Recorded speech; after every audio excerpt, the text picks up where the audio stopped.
اور اس کا 17واں باب 16ویں آیت سے 24ویں آیت تک، باب کے آخر تک ہم کلام مقدس میں سے پڑھیں گے۔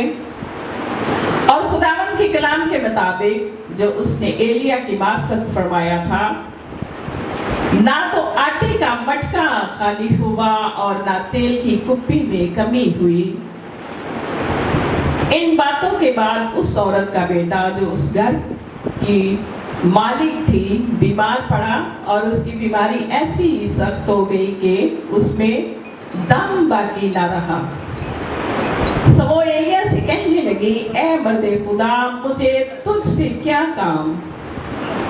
تو میرے پاس آیا ہے کہ میرے گناہ یاد دلائے اور میرے بیٹے کو مار دے۔ اس نے اس سے کہا، اپنا بیٹا مجھ کو دے، اور وہ اسے اس کی گود سے لے کر اس کو بالاخانہ پر جہاں وہ رہتا تھا لے گیا، اور اسے اپنے پلنگ پر لٹایا، اور اس نے خداوند سے فریاد کی اور کہا، اے خداوند میرے خدا، کیا تو نے اس بیوہ پر بھی جس کے ہاں میں ٹکا ہوا ہوں، اس کے بیٹے کو مار ڈالنے سے بلا نازل کی؟ اور اس نے اپنے آپ کو 3 بار اس لڑکے پر پسار کر خداوند سے فریاد کی اور کہا، اے خداوند میرے خدا، میں تیری منت کرتا ہوں کہ اس لڑکے کی جان اس میں پھر آ جائے۔ اور خداوند نے ایلیا کی فریاد سنی اور لڑکے کی جان اس پر پھر آ گئی اور وہ جی اٹھا۔ تب ایلیا اس لڑکے کو اٹھا کر بالاخانہ پر سے نیچے گھر کے اندر لے گیا اور اسے اس کی ماں کے سپرد کیا، اور ایلیا نے کہا، دیکھ تیرا بیٹا جیتا ہے۔ تب اس عورت نے ایلیا سے کہا، اب میں جان گئی کہ تو مرد خدا ہے، اور خداوند کا جو کلام تیرے منہ میں ہے وہ حق ہے۔ بلند آواز سے کہیں گے آمین۔ آج جو ہماری مرکزی آیت ہے وہ یہ ہے، ہم مل کر پڑھیں گے۔ تب ایلیا نے اس سے کہا، اپنا بیٹا مجھے دے دے۔ آمین۔ اب یہ جس جگہ پر ایلیا ہے، اس جگہ پر خدا نے ایلیا کو بھیجا۔ کس کو بھیجا؟ ایلیا کو بھیجا۔ کلام میں لکھا ہے، جب تک ہم بھیجے نہ جائیں ہم کیوں کر جائیں؟ آمین۔ بعض اوقات ہم اپنی مرضی سے جاتے ہیں، اپنی مرضی کرتے ہیں، خدمت میں بھی تو نقصان اٹھاتے ہیں، لیکن جب خدا بھیجتا ہے تو پھر معجزے ہوتے ہیں، گواہیاں آتی ہیں، موت زندگی میں تبدیل ہوتی ہے، اور کال جو ہے وہ خوشحالی میں تبدیل ہو جاتا ہے۔ یہ وہ جگہ ہے جہاں پر جس کا نام سارپت ہے۔ کیا نام ہے جی؟ کیا نام ہے؟ سارپت ہے۔ اور یہاں پر حالات بڑے ہی مشکلات کے ہیں، اور اس وقت جس وقت ایلیا کو خدا نے، ایلائجہ کو خدا نے اس جگہ پر بھیجا، تو اس جگہ پر کال تھا، قحط تھا، اور لوگ مرے جا رہے تھے، اور یہاں پر لوگوں کے پاس کھانے کو بھی کچھ نہ تھا۔ اور کلام مقدس میں لکھا ہے، ایلیا نے دعا کی، می نہ برسے، می نہ برسا، اور پھر 3.5 برس تک می نہ برسا۔ جب ایلیا نے دعا کی تو لکھا ہے می برسا، اور خدا نے اپنے آسمان کو کھولا۔ اور یہاں پر بھی ایک خاتون جو کہ بیوہ ہے، جس کا بیٹا ہے، اور بائبل مقدس بیان کرتی ہے کہ اس کے مٹکا خالی ہونے والا ہے، اور اس کی تیل کی کپی جو ہے وہ خالی ہونے والی ہے۔ اور لیکن کلام مقدس میں لکھا ہے کہ جب 16ویں آیت میں لکھا ہے، اور خداوند کے کلام کے مطابق جو اس نے ایلیا کی معرفت فرمایا تھا، نہ تو آٹے کا مٹکا خالی ہوا، نہ تیل کی کپی میں کمی ہوئی۔ سارے کہیں آمین۔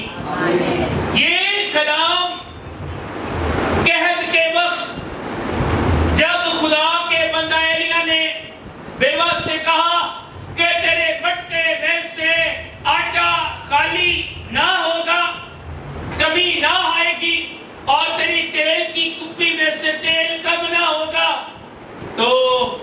خدا کا کلام سچا اور برحق ہے اور اس کے منہ کے کلام سے معجزہ ہو گیا.